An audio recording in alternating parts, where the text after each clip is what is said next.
Hey everyone, it's Pixel, and I'm back today with Swedish apple cake. For that, I'm going to need 3 cups of apples of your choice, chopped up into, slightly bigger pieces, but still bite-sized. Need a 1 3/4 of sugar, 2 eggs, 1.5 cups of flour, about 1/4 cup of walnuts, which I'm going to chop up more, 1/2 cup of butter, which is a whole stick, 1.5 teaspoons of vanilla, and 1 teaspoon each of baking soda, salt, and nutmeg. Now this should be fun, so you know the drill. Let's go. Alright, flour is to the side. I'm going to take our softened butter and eggs, mix it together thoroughly. Add in the vanilla extract before adding it in to our dry mixture. After mixing that, we're going to be little by little starting to fold in the apples.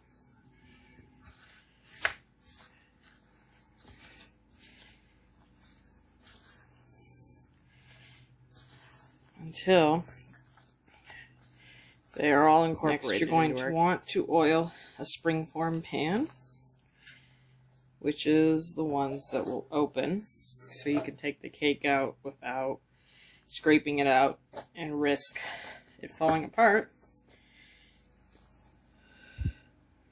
Now I've already oiled my springform pan, and after I'm done dropping this batter into it, it's going to go into the oven at 350 for the next 30 to 40 minutes.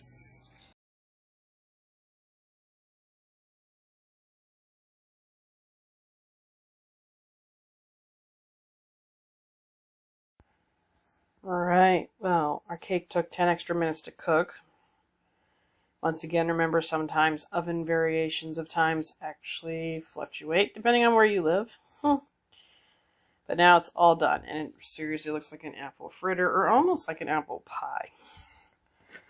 I did fail to mention that we put our walnuts on top and a thin layer of brown sugar, which turned into kind of almost a crust, which is amazing. So you know the drill. Best tarts here. Let's eat it. Yep. Well, I gotta say, I'm not a very big cake person, but this one almost turned out tasting like a coffee cake would. And like I said before, almost has an element of, this is apple pie. Oh wait, it's not. It's apple cake. So I'd say this is a success. There is a little crust of sweet from the brown sugar that I'm not sure I love, but it just, balances out the apples that didn't have any sugar put on them really, except for the batter. Meaning, I chose some not sweet ones, so this kind of complements it perfectly. Well, you know the drill. If you like what you saw and don't like what you saw, you know what to do. Leave me a like. Leave me comments about it. I will see you in our next one.